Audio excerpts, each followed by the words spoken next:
പറപ്പൂരിൽ ഒഴിഞ്ഞ പറമ്പിൽ വൻ അഗ്നിബാധ. പറപ്പൂർ സ്കൂൾ ഗ്രൗണ്ടിന്റെ പിൻഭാഗത്തെ സ്വകാര്യ വ്യക്തിയുടെ ഒഴിഞ്ഞ കാടുപിടിച്ച പറമ്പിനാണ് മാർച്ച് 11 ചൊവ്വാഴ്ച വൈകിട്ട് 6:30 തീപിടിച്ചത്. തീ കത്തുന്നത് ശ്രദ്ധയിൽപ്പെട്ടതിനെ തുടർന്ന് പഞ്ചായത്ത് മെമ്പർമാരായ KG പോൾസിന്റെയും ഷീന വിൽസന്റെയും നേതൃത്വത്തിൽ നാട്ടുകാർ ചേർന്ന് തീയണയ്ക്കാൻ ശ്രമം നടത്തിയെങ്കിലും സാധിച്ചില്ല. തീ കൂടുതൽ ആളിക്കത്തിയതിനെ തുടർന്ന് ഫയർഫോഴ്സിനെ വിവരമറിയിക്കുകയായിരുന്നു. കുന്നംകുളം ഫയർഫോഴ്സ് എത്തിയാണ് തീയണച്ചത്. കൂടുതൽ സ്ഥലത്തേക്ക് പടരാതിരിക്കാൻ വലിയ ഹോസ് ഉപയോഗിച്ച് വെള്ളമൊഴിച്ച് തീ അണയ്ക്കുകയായിരുന്നു. സമീപത്തെ തെങ്ങും മരങ്ങളും അഗ്നിബാധയിൽ കത്തിനശിച്ചു. തൊട്ടടുത്ത് ജലജീവൻ മിഷൻ പൈപ്പുകൾ കൂട്ടിയിട്ടിരുന്നത് തീ പടർന്നാൽ കത്തിനശിക്കുമായിരുന്നു.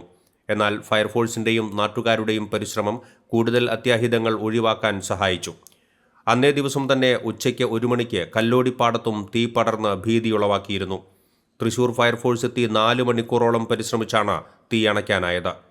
പഞ്ചായത്ത് പ്രസിഡന്റ് ശ്രീകല കുഞ്ഞുണ്ണി, പ്രതിപക്ഷ നേതാവ് VP അരവിന്ദാക്ഷൻ എന്നിവർ പ്രദേശം സന്ദർശിച്ച് നാശനഷ്ടങ്ങൾ വിലയിരുത്തി.